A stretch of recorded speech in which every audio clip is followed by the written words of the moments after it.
Hello friends, आप सभी का स्वागत है। तो दोस्तों, आज के इस वीडियो में डेली करंट अफेयर्स के उन महत्वपूर्ण सवालों को करने वाले हैं जो आपके आगामी परीक्षाओं में पूछा जा सकता है। आज दिनांक है 7 जुलाई 2022 और मैं हूं चंदन आर्या। तो दोस्तों, आज के इस वीडियो में होने वाले महत्वपूर्ण सवालों का PDF आपको डेली शाम को 5 से 6 के बीच टेलीग्राम ग्रुप पर मिल जाएगा। आप टेलीग्राम ग्रुप को ज्वाइन कर सकते हैं, जिसका लिंक आपको नीचे डिस्क्रिप्शन में मिल जाएगा, जाकर आप ज्वाइन कर सकते हैं। तो चलो वीडियो को स्टार्ट करते हैं। हमारा पहला सवाल है, सवाल नंबर 1, 7 जुलाई को कौन सा दिवस मनाया जाता है? तो दोस्तों, इसका उत्तर क्या हो जाएगा?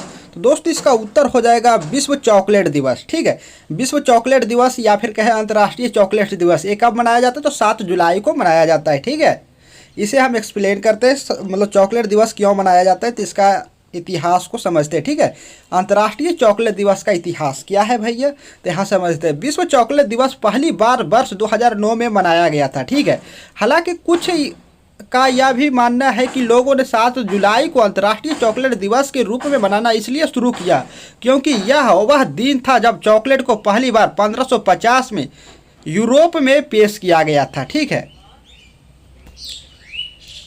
2 नंबर सवाल है, हाल ही में किसने डिजिटल इंडिया सप्ताह 2022 का उद्घाटन किया? तो दोस्तों, इसका उत्तर हो जाएगा ऑप्शन सी, प्रधानमंत्री नरेंद्र मोदी ने। प्रधानमंत्री नरेंद्र मोदी के द्वारा डिजिटल इंडिया को चलाया गया था, इन्हीं के द्वारा किया डिजिटल इंडिया सप्ताह 2022 का उद्घाटन किया। अब ये हम समझते हैं कि ये है किया, तो यहाँ समझिएगा, एक्सप्लेन करते हैं। प्रधानमंत्री नरेंद्र मोदी ने डिजिटल इंडिया सप्ताह 2022 का उद्घाटन किया। ठीक है, इस कार्यक्रम का उद्घाटन गुजरात के गांधीनगर में किया गया। ये जो यहाँ कार्यक्रम डिजिटल इंडिया सप्ताह 2022 से कहाँ किया गया इसका उद्घाटन? तो गुजरात के गांधीनगर में। ठीक है, ध्यान रखिएगा। आगे हम समझते हैं, यह हम समझते हैं डिजिटल इंडिया वीक 2022 है किया। आखिर एक कार्यक्रम क्यों चलाया गया?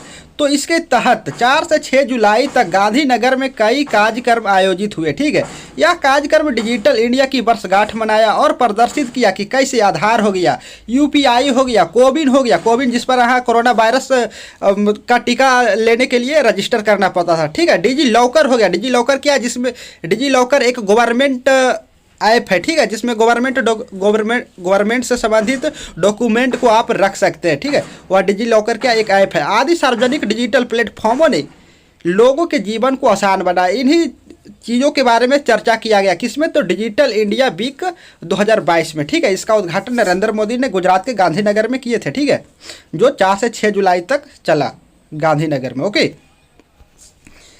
3 नंबर सवाल है, किस राज्य की स्वास्थ्य मंत्री बीना जॉर्ज ने हाल ही में त्रिशूर जिले के अस्थिरा पिल्ली में जंगली सुअर के कई शव मिलने के बाद एंथ्रेक्स के फैलने की पुष्टि की? तो दोस्तों, इसका उत्तर हो जाएगा केरल राज्य में। ठीक है, अब हम समझते हैं एंथ्रेक्स है क्या। तो दोस्तों, केरल की स्वास्थ्य मंत्री बीना जॉर्ज ने हाल ही में त्रिशूर जिले के अथिरा पिल्ली में जंगली सुअर के कई शव मिलने के बाद एंथ्रेक्स फैलने की पुष्टि की। ठीक है, यहाँ तक तो ठीक है। एंथ्रेक्स है क्या? तो एंथ्रेक्स एक गंभीर संक्रामक रोग है जो बैक्टीरिया के कारण होता है। यह आमतौर पर भारत के दक्षिणी राज्यों में पाया गया है। यह उत्तरी राज्यों में कम पाया जाता है। आंध्र प्रदेश, तमिलनाडु, जम्मू और कश्मीर, असम, उड़ीसा और कर्नाटक में इस बीमारी की सूचना मिली है। ठीक है, 4 नंबर सवाल है, हाल ही में बंगाली फिल्म के किस निर्देशक का 92 साल की उम्र में कोलकाता में निधन हो गया? तो दोस्तों, इसका उत्तर हो जाएगा तरुण मजूमदार। ठीक है, इनके बारे में हम थोड़ा सा समझते हैं। प्रसिद्ध बंगाली फिल्म निर्देशक पद्मश्री तरुण मजूमदार का कोलकाता के एक अस्पताल में निधन हो गया। ठीक है, वह 92 साल के थे जब इनका निधन हुआ, तो कब? 92 साल के थे। ठीक है, पद्मश्री के अलावा उन्होंने राष्ट्रीय पुरस्कार, बंगाल फिल्म पत्रकार संघ पुरस्कार और फिल्म फेयर पुरस्कार पूर्व जैसे कई सम्मान जीते थे। ठीक है, 5 नंबर सवाल है, एयरबड द्वारा किस ड्रोन बनाने वाली कंपनी को 2022 सर्वश्रेष्ठ ड्रोन संगठन स्टार्टअप श्रेणी से सम्मानित किया गया है? तो दोस्तों, इसका उत्तर हो जाएगा IG ड्रोन। ठीक है, IG ड्रोन को सम्मानित किया गया एयरबड के द्वारा। ठीक है, हम इसे अब थोड़ा सा समझ लेते हैं। तो दिल्ली स्थित IG ड्रोन है जो कहाँ स्थित है? दिल्ली में। को एयर बार्स द्वारा 2022 में सर्वश्रेष्ठ ड्रोन संगठन स्टार्टअप श्रेणी से सम्मानित किया गया है। ठीक है, ओके।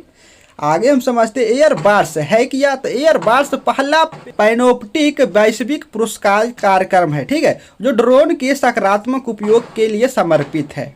ओके, 6 नंबर सवाल है, राशन की दुकानों के जरिए राष्ट्रीय खाद्य सुरक्षा कानून, राष्ट्रीय खाद्य सुरक्षा कानून को क्या कहा जाता है शॉर्ट में, तो NFSA को लागू करने की राज्यों की रैंकिंग में कौन सा राज्य शीर्ष पर है। ठीक है, तो दोस्तों इसका उत्तर हो जाएगा ऑप्शन डी, ओडिशा। ओडिशा क्या है, तो शीर्ष राज्यों पर है। इसे हम थोड़ा समझते हैं। तो राशन की दुकानों के जरिए राष्ट्रीय खाद्य सुरक्षा कानून आने की NFSA को लागू करने की राज्यों में रैंकिंग ओडिशा शीर्ष पर है। ठीक है, उसके बाद उत्तर प्रदेश और आंध्र प्रदेश की स्थान है। आगे हम इसे समझ लेते हैं कि राष्ट्रीय खाद्य सुरक्षा अधिनियम है क्या, इसका उद्देश्य क्या है NFSA का।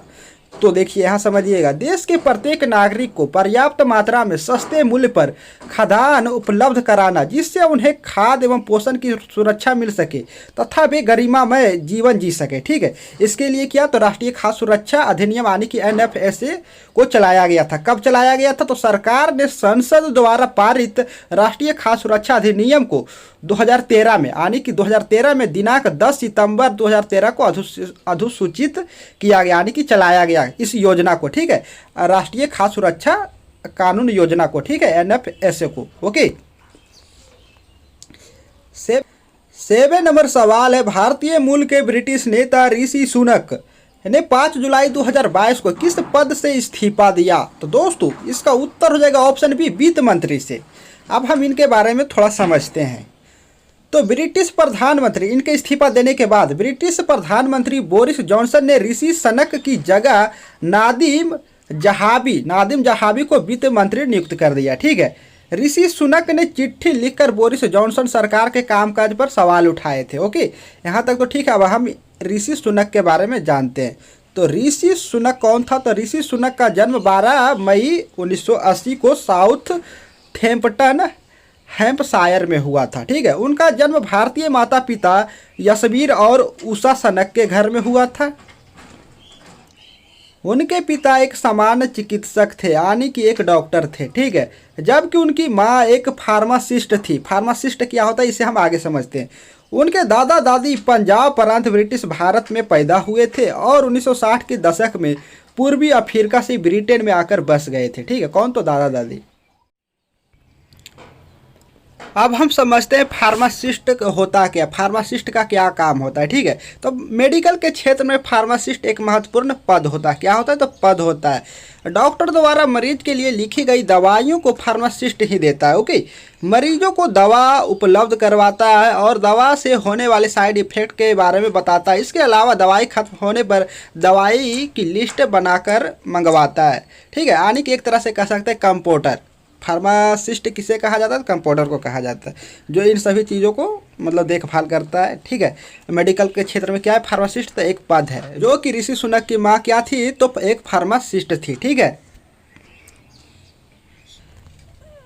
8 नंबर सवाल है, किस दिन को विश्व जूनोसिस दिवस के रूप में मनाया जाता है। इसे हम आगे समझते हैं कि विश्व जूनोसिस दिवस होता क्या है। तो दोस्तों इसका उत्तर होगा 6 जुलाई को। 6 जुलाई को क्या मनाया जाता है, तो विश्व जूनोसिस दिवस मनाया जाता है, यानी कि कल मनाया गया होगा। ठीक है, 6 जुलाई को। आज क्या है, तो 7 जुलाई। ओके, तो यहाँ एक्सप्लेन करते हैं। इबोला, एवियन इन्फ्लुएंजा और वेस्ट नाइला वायरस जैसे जूनोटिक रोग के खिलाफ पहला टीका विकसित किए जाने के कारण हर साल 6 जुलाई को विश्व जूनोसिस दिवस मनाया जाता है। ठीक है, अब हम समझते हैं कि जूनोसिस जो है, जूनोज जिसे शॉर्ट में जूनोज कहा जाता है। जूनोज एक संक्रामक रोग है। क्या है, तो संक्रामक रोग है जो जानवरों से किसमें फैलता है, तो मनुष्यों में फैलता है। ठीक है, इस जूनोटिक बीमारी के खिलाफ पहला टीकाकरण 6 जुलाई 1885 को फ्रांसीसी जीव विज्ञानी लुई पास्चर द्वारा सफलतापूर्वक विकसित किया गया था। इसलिए 6 जुलाई को किया, 6 जुलाई को किया, तो विश्व जूनोसिस दिवस मनाया जाता है। ओके,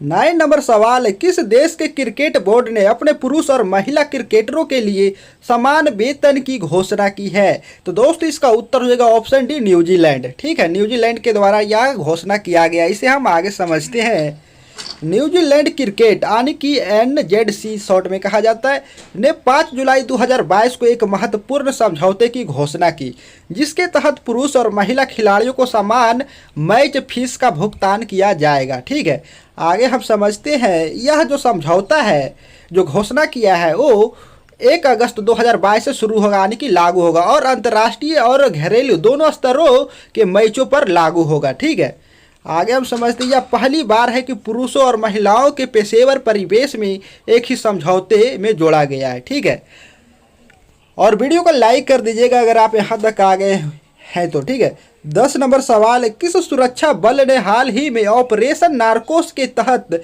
7.40 करोड़ रुपये के नशीले पदार्थ के उत्पादों को बरामद किया है? तो दोस्त इसका उत्तर हो जाएगा ऑप्शन बी, रेलवे सुरक्षा बल। ठीक है, इनके द्वारा 7.40 करोड़ रुपये नशीले पदार्थों उत्पादों का बरामद किया गया। किस ऑपरेशन के तहत? तो ऑपरेशन नार्कोस के तहत। ठीक है, इसे हम समझते हैं।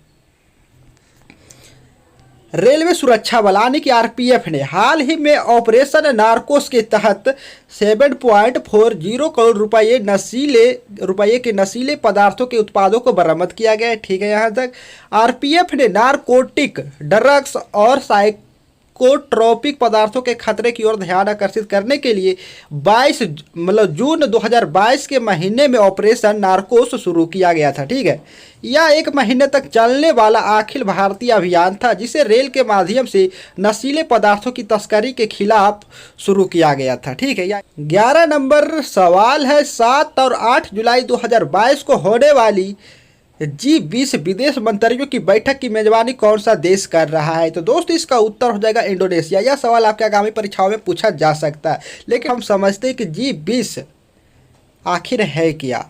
तो यहाँ आगे हम समझते हैं। पहले भारतीय विदेश मंत्री एस जयशंकर। यहाँ समझिएगा अभी वर्तमान में भारत का विदेश मंत्री कौन है? एस जयशंकर। ठीक है, और चीनी विदेश मंत्री वांग यी इस हफ्ते इंडोनेशिया में मुलाकात कर सकते हैं। दोनों पूर्वी लद्दाख में भारतीय सेना और चीनी पीपुल्स लिबरेशन आर्मी के बीच गतिरोध को समाप्त करने के लिए जारी बातचीत पर गतिरोध को खत्म करने के तरीकों पर चर्चा करेंगे। ठीक है, जयशंकर और वांग 7 और 8 जुलाई को बाली में G20 विदेश मंत्रियों की बैठक में हिस्सा लेंगे। इंडोनेशियाई विदेश मंत्री रेटनो मारसूडी इस बैठक की मेजबानी करेंगे, यानी कि इंडोनेशिया के द्वारा किया जा रहा है। इंडोनेशिया के विदेश मंत्री रेटनो मारसूडी इस बैठक की मेजबानी करेंगे। ठीक है, यहाँ समझिएगा कि G20 बैठक जो है क्या है, तो 20 वित्त मंत्रियों और सेंट्रल बैंक के गवर्नर्स का समूह है। क्या है? एक समूह है, संगठन है।